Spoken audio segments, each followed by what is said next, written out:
নাম কি? নাম তো আমি জানি না। দেখতে কেমন? আমি জানি, কিন্তু ওদের সামনে আমি বলতে পারবো না। ওরা কারা? তোমরা আমরা কি মানে মানুষের বিবরণ দিবার আমগো সামনে বলতে পারবো না, এটা হয় নাকি? ওদের সামনে আমি বলতে পারবো না। ওদেরকে বলেন দূরে যে দাঁড়ায় থাকতে, বেশি দূরে যাওয়া লাগবে না, একটু দূরে গেলেই হবে। বলো দেখতে কেমন ছিল? সবার কথা আমি বলতে পারবো না, কিন্তু একজনের কথা আমার মনে আছে। সে দেখতে আপনার মতো এরকম উঁচা, লম্বা, সুন্দর, শুধু একটু কম হাসি। আচ্ছা, একটু হাসলে কি হয়? প্রবলেম কি তোমার? কি হয়েছে?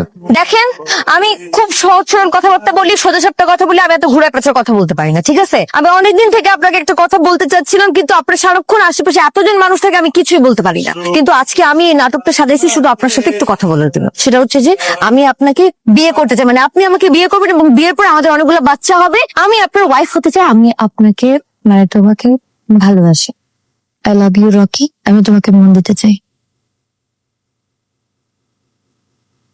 খুশি? দেখাইছো না ব্যাটাগিরি?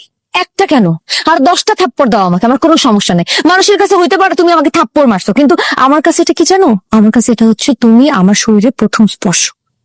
আমি তোমাকে ভালোবাসি। দেখো মেয়ে, তুমি আমার ছোট বোনের ফ্রেন্ড, বয়সে আমার থেকে অনেক ছোট, এই জন্য কিছু বললাম না। নেক্সট টাইম যদি আমার বা আমার বাড়ির আশেপাশে দেখি, খুব খারাপ হয়েছে।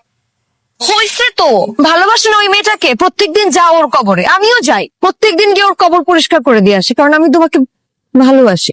তোমার কাছে কি মনে হয়, তুমি যদি অন্য কারোর সাথে জীবনটা সুন্দর করে সাজাও, তাহলে তোমার ওর সাথে চিট করো?